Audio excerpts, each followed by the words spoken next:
Hormuz കടലിൽ ഒരു ഭാഗത്ത് റഷ്യയുടെയും ഇറാൻ്റെയും ചൈനയുടെയും നാവികാഭ്യാസം, മറുഭാഗത്ത് നടക്കുന്നത് ഡ്രോണുകളുടെ പെരുമയാണ്. 24 മണിക്കൂറും അമേരിക്കയുടെ കപ്പലുമായി ബന്ധപ്പെട്ട കാര്യങ്ങൾ മനസ്സിലാക്കാൻ വേണ്ടി നിരീക്ഷണ പറക്കലിന് വേണ്ടിയിട്ട് തുറന്നു വിട്ടിരിക്കുകയാണ് ഡ്രോണുകൾ എന്നാണ് ചില മീഡിയകൾ ഈ വിഷയവുമായിട്ട് ബന്ധപ്പെട്ട് റിപ്പോർട്ട് ചെയ്യുന്നത്. അപ്പോൾ എങ്ങോട്ട് വരുന്നു, എവിടെ നിന്ന് വരുന്നു എന്നുള്ളത് കൃത്യമായ രീതിയിൽ മനസ്സിലാക്കാൻ പോലും സാധിക്കാത്ത വിധം ആകാശത്ത് നിറഞ്ഞു നിൽക്കുന്ന ഡ്രോണുകൾ എന്നുള്ളതാണ്. മാത്രവുമല്ല, ഈ ഡ്രോണുകളിൽ ലഭ്യമാകുന്ന വിവരങ്ങൾ അപ്പോൾ തന്നെ സോഷ്യൽ മീഡിയയിലും മീഡിയകളിലും ഇറാൻ അപ്ലോഡ് ചെയ്യുന്നു. ഇന്ന കപ്പൽ ഇന്ന സ്ഥലത്ത് ഇത്ര ദൂരത്തിൽ നിൽക്കുന്നുണ്ട്, അവിടെ ഇത്ര സൈനികരുണ്ട്, അതിൽ ഇത്ര വിമാനമുണ്ട്, അവിടുത്തെ സൈനിക മേധാവികൾ ഇങ്ങനെ പ്രവർത്തികൾ ചെയ്യുന്നുണ്ട്. അങ്ങനെ അടക്കം അവിടെ നടക്കുന്ന എല്ലാ രഹസ്യ കാര്യങ്ങളും പുറം ലോകത്തെ അറിയിക്കുന്നു ഇറാൻ. ഇത് അമേരിക്കയെ സംബന്ധിച്ചിടത്തോളം അവർക്ക് വല്ലാത്ത രീതിയിൽ ക്ഷീണം ഉണ്ടാവുന്നു. മാത്രമല്ല, നാവിക പട തന്നെ പതറിപ്പോകുന്ന രീതിയിലാണ്. കാര്യം ഇത്രയും കാലത്തിൻ്റെ ഇടയിൽ അമേരിക്കയുടെ ചരിത്രത്തിൽ ഇങ്ങനൊരു സംഭവം ആദ്യമായിട്ടാണ്. യുദ്ധമാണെങ്കിൽ യുദ്ധം എന്നല്ലാതെ യുദ്ധത്തിന് വേണ്ടി തയ്യാറെടുക്കുന്ന സൈനികരുടെ രഹസ്യങ്ങൾ ചോർത്തിക്കൊണ്ട് പരസ്യപ്പെടുത്തുന്ന ഒരു പ്രവർത്തനം എന്ന് പറഞ്ഞാൽ അത് അത്ര ഗുണമുള്ള കാര്യമല്ല എന്നുള്ളതാണ്. 600 കിലോമീറ്റർ ദൂരപരിധിയാണ് കഴിഞ്ഞ ഏതാനും ദിവസങ്ങൾക്ക് മുൻപ് അമേരിക്കയുടെ കപ്പലും ഇറാൻ എന്ന് പറയുന്ന രാജ്യവും തമ്മിലുണ്ടായിരുന്ന ഏകദേശം നോട്ടിക്കൽ മൈൽ കണക്കാക്കുന്ന സമയത്ത് ദൂരം. എന്നാൽ ഇപ്പോൾ അതിൽ നിന്ന് 150 കിലോമീറ്റർ കൊണ്ട് കൂടിയിട്ടുണ്ട്. അത് 150 കിലോമീറ്റർ അമേരിക്കയുടെ കപ്പൽ പിന്മാറിയിട്ടുണ്ട് എന്നുള്ളതാണ്. അങ്ങനെ വരുന്ന സമയത്ത് ഇവിടുത്തെ മോക്ക് ഡ്രില്ലുമായിട്ട് ബന്ധപ്പെട്ട കാര്യങ്ങൾ, നാവിക അഭ്യാസം, ഇത് ഇങ്ങനെയൊക്കെ നടക്കുന്ന സമയത്തുള്ള വിഷയം എന്ന് പറഞ്ഞാൽ ഒരു സ്വതന്ത്രമായ രീതിയിൽ ഈ മേഖലയിലൂടെ ഇപ്പോൾ ഒരു കപ്പലുകൾക്ക് സഞ്ചാരം നടത്താൻ വേണ്ടി തന്നെ പേടിയാണ്. മൈനുകൾ സ്ഥാപിച്ചിട്ടുണ്ടോ എന്നുള്ള പേടി അതിന് വേറെയുണ്ട്. അങ്ങനെ ആ സമയത്ത് ഇപ്പോൾ പല ഘട്ടങ്ങളിലായി ഇറാൻ്റെ സുപ്രീം ലീഡർ പറഞ്ഞ കണക്ക് പ്രകാരം നോക്കുന്ന സമയത്ത് കടലിൽ വെച്ച് തന്നെ നിങ്ങളെ തകർക്കും എന്നുള്ളതാണ്. അതിൻ്റെ എല്ലാവിധ സംവിധാന കാര്യങ്ങളും തങ്ങളുടെ കൈവശത്തിലുണ്ട്. അത് നിങ്ങളുടെ കപ്പലിൻ്റെ മധ്യേ 3 അല്ലെങ്കിൽ 4 തവണ ആവർത്തിച്ച് കൊണ്ട് സ്ഫോടനം നടത്തേണ്ടത് മാത്രമേ ഉള്ളൂ. അതോടുകൂടി അത് പിളരുകയും കടൽ മുങ്ങുകയും ചെയ്യും. ആ പേടി യഥാർത്ഥത്തിൽ ഈ അമേരിക്കയ്ക്കും ഉണ്ട്. എന്തൊക്കെ സാധനങ്ങളാണ് ഇപ്പോൾ ഇവരുടെ കൈവശത്തിലുള്ള പ്രതിരോധ സംവിധാനം എന്നുള്ളത് ഇപ്പോഴും മനസ്സിലാവാത്ത ഒരു പ്രധാനമായിരിക്കുന്ന കാര്യമാണ്.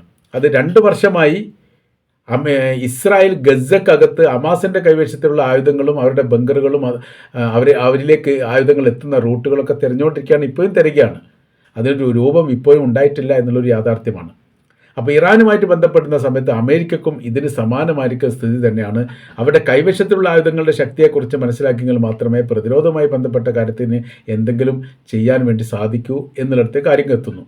ഇപ്പോൾ ഹോർമുസ് കടലാണ് യഥാർത്ഥത്തിൽ ഇതിൻ്റെ ഏറ്റവും പ്രധാനപ്പെട്ട പാതയായിട്ട് കാണുന്നത്. കാര്യം ലോകത്തിലെ ഏറ്റവും കൂടുതൽ കപ്പലുകൾ, എണ്ണക്കപ്പലുകൾ സഞ്ചാരം ചെയ്യുന്ന ഈ പാതയാണ് ഇറാൻ്റെ നിയന്ത്രണത്തിലുള്ള ഹോർമുസ് കടൽ. ഈ മേഖലയോട് അനുബന്ധിച്ചിട്ട് ആക്രമിക്കുക എന്നുള്ളത് തന്നെയാണ് അമേരിക്ക ഉദ്ദേശം വെക്കുന്നത്. അവരുടെ ഉദ്ദേശ ലക്ഷ്യം എന്ന് പറയുന്നത് എയർപോർട്ടുകൾ, സീപോർട്ട് പോലെയുള്ള ഈ ഹോർമുസ് കടലിനോട് ചേർന്നിട്ടുള്ള തീരദേശ ഭാഗങ്ങൾ, അതോടൊപ്പം തന്നെ ഇറാൻ്റെ തലസ്ഥാനമായിരിക്കുന്ന തെഹ്റാനിലെ ലക്ഷ്യമാക്കുന്നതോടുകൂടി തന്നെ അവിടെ കപ്പൽ കേന്ദ്രീകൃതമായിരിക്കുന്ന മേഖലയുടെ ഭീഷണി തകർക്കാൻ വേണ്ടി അവരെയും ആക്രമിക്കുക എന്നുള്ള രഹസ്യം പോലും ചോർന്നു പോയിരിക്കുന്നു.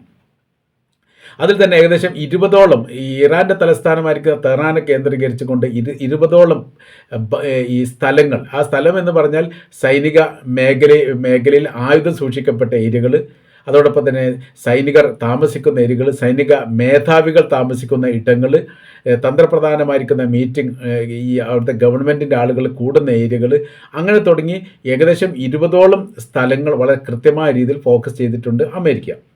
പിന്നീട് അവർ ഫോക്കസ് ചെയ്യുന്നത് എയർപോർട്ട്, സീപോർട്ട്, ഈ മേഖലയാണ്. എല്ലാവിധ സീപോർട്ടുകൾക്ക് നേരെയും ആക്രമണം നടത്തുക എന്നുള്ളതാണ് അവർ ഉദ്ദേശിക്കുന്നത്. പിന്നെ ഈ മൂന്നാമത്തെ ഭാഗം എന്ന് പറയുന്നത് ഓഫീസിൻ്റെ സമുച്ചയങ്ങൾ, വളരെ തന്ത്രപ്രധാനമായിരിക്കുന്ന മേഖല കേന്ദ്രീകരിച്ചുള്ള ഓഫീസ് സമുച്ചയങ്ങൾ, പിന്നെ മിസൈൽ ഫാക്ടറി നിർമ്മിക്കുന്ന ഭാഗങ്ങളും സൂക്ഷിക്കപ്പെട്ട ഭാഗങ്ങളും, അതിനു വേണ്ടിയിട്ട് ശാസ്ത്രജ്ഞന്മാരുമായിട്ട് ബന്ധപ്പെട്ട കാര്യങ്ങൾ പറയുന്നു. പ്രധാനപ്പെട്ട ശാസ്ത്രജ്ഞന്മാർ താമസിക്കുന്ന ഇടങ്ങൾ അവർ കണ്ടെത്തിയിട്ടുണ്ട്. എന്നാൽ താമസിക്കുന്ന ഇടത്തൊന്നും ശാസ്ത്രജ്ഞന്മാരില്ല.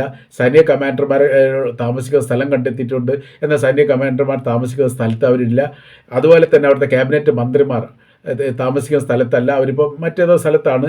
അവിടുത്തെ ആയത്തുള്ള അലി ഖംനേയി അടക്കം സുപ്രീം ലീഡർ പോലും മറ്റേതെങ്കിലും ഭാഗങ്ങളിലാണ് താമസിക്കുന്നത് എന്നാണ് അവർ മനസ്സിലാക്കുന്നത്. ഈ കാര്യങ്ങളെല്ലാം അമേരിക്കയിൽ നിന്ന് ചോർത്തിട്ട് ഇറാന് അത് കിട്ടിയിട്ടുണ്ട് എന്ന് പറയുന്നതാണ് അമേരിക്ക ഞെട്ടിപ്പിക്കുന്ന കാര്യം. രാജ്യത്തിൻ്റെ അതായത് ഒരു യുദ്ധവുമായിട്ട് ബന്ധപ്പെട്ട് തന്ത്രപ്രധാനമായിരിക്കുന്ന രഹസ്യങ്ങൾ ശത്രുപക്ഷത്തിൻ്റെ ഭാഗത്ത് ശത്രുപക്ഷത്തിലേക്ക് കിട്ടിക്കഴിഞ്ഞാൽ പിന്നീട് ആ യുദ്ധത്തിൽ ഒരിക്കലും ജയിക്കാൻ കഴിയില്ല എന്നുള്ളത് ഒരു യാഥാർത്ഥ്യമാണ്. അമേരിക്കയ്ക്ക് എതിരെയുള്ള ഇറാൻ്റെ നിലപാട് അവർ കൃത്യമായി തന്നെ പറയുന്നുണ്ട്. അതിനെ ഫോക്കസ് ചെയ്യാനുള്ള പ്രതിരോധങ്ങൾ അവർ സൃഷ്ടിക്കാൻ വേണ്ടി ശ്രമിക്കുന്നുണ്ട്. അതായത് ലോകരാജ്യങ്ങളുടെ പിന്തുണയാണ് അമേരിക്കയ്ക്ക് ആവശ്യം, അതാരും ചെയ്യുന്നില്ല. അറേബ്യൻ രാജ്യങ്ങൾ പൂർണ്ണമായ രീതിയിൽ ഈ യുദ്ധത്തിന് എതിരാണെന്ന് മാത്രമല്ല, യുദ്ധം ചെയ്യരുതെന്ന് ആവർത്തിച്ചുകൊണ്ട് അമേരിക്കയോട് പറയുന്നുണ്ട്. അതിൻ്റെ ദുരന്ത ഫലങ്ങൾ കൂടുതൽ അനുഭവിക്കുക തങ്ങളുടെ രാജ്യമാണ് എന്നതിനാൽ നിങ്ങൾ ഈ യുദ്ധത്തിൽ നിന്ന് പിന്മാറണം. മാത്രമല്ല തങ്ങളുടെ ദേശത്തിൽ നിന്ന് ഇറാൻ ആക്രമിക്കാൻ വേണ്ടി സൈനിക ബേസുകൾ തങ്ങൾ വിട്ടു നൽകുകയില്ല എന്നുള്ള കാര്യം അവർ തുറന്ന് പറയുകയും ചെയ്തിട്ടുണ്ട്. പ്രത്യേകിച്ച് അമേരിക്കയുമായിട്ട് ബന്ധപ്പെട്ട് വലിയൊരു വിശ്വാസം അവരിങ്ങനെ ചെയ്യില്ല എന്നുള്ള വിശ്വാസമൊന്നും ഈ ഖത്തറിന് നേരെ ഇസ്രായേൽ ആക്രമണം നടത്തിയതിന് ശേഷം അവർക്കില്ല. അതുകൊണ്ട് അവരും എന്തെങ്കിലുമൊക്കെ തന്ത്രങ്ങളൊക്കെ മെനയുന്നുണ്ട്. ഒരു പക്ഷേ ഇറാനെ സഹായിക്കാൻ സാധ്യതയുണ്ട് എന്ന റിപ്പോർട്ടും പുറത്തു വരുന്നു.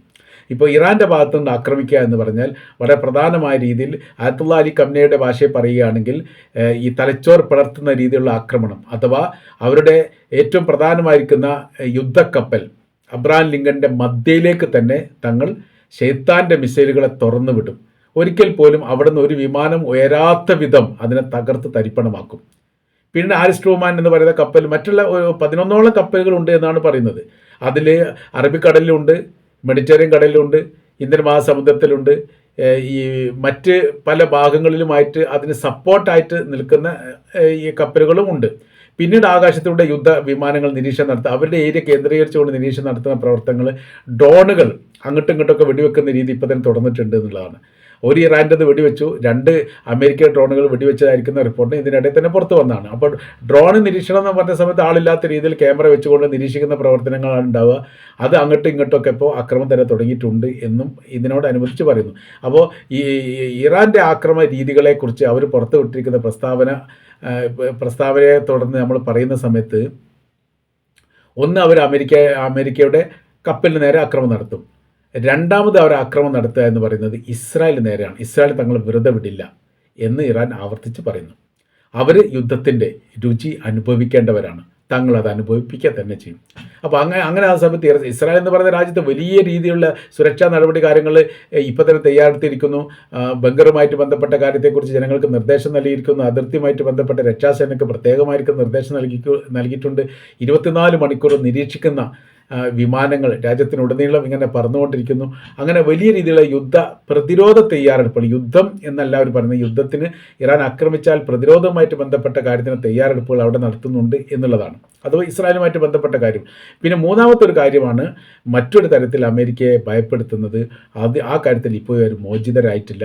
ആ കാര്യം എന്ന് പറഞ്ഞാൽ അറേബ്യൻ രാജ്യങ്ങളിൽ പ്രവർത്തിക്കുന്ന അമേരിക്കയുടെ ബേസുകളെ തങ്ങൾ ആക്രമിക്കും എന്ന് മാത്രമല്ല പറഞ്ഞത്, തീക്കൂമ്പാരമാക്കും എന്നുള്ളതാണ്. നിങ്ങൾക്കൊരിക്കലും മുൻപ് ഇങ്ങനൊരു സംഭവം അവിടെ ഉണ്ടായിട്ടുണ്ട് എന്ന് മനസ്സിലാകാൻ പറ്റാത്ത വിധം തങ്ങൾ അതിന് തീ കൊടുത്തു. ഇത് അമേരിക്കയെ സംബന്ധിച്ചിടത്തോളം അവർക്ക് വല്ലാത്ത രീതിയിൽ പ്രയാസമാണ്. കാര്യം എന്ന് പറഞ്ഞാൽ അത്തരം ഒരു സംഭവം ഉണ്ടായിക്കഴിഞ്ഞാൽ അറബ് രാജ്യത്ത് പിന്നീട് അമേരിക്കയുടെ സൈനിക ബേസ് നിർമ്മിക്കാൻ വേണ്ടി അവർ സമ്മതിക്കില്ല. മാത്രവുമല്ല, ഇവിടെ ബേസ് നിർമ്മിക്കുന്നതുമായിട്ട് ബന്ധപ്പെട്ട് പിന്നീട് ചൈനക്കും റഷ്യക്കും വലിയ രീതിയിലുള്ള സ്വീകാര്യത കിട്ടും, വലിയ രീതിയിൽ അംഗീകാരം കിട്ടും.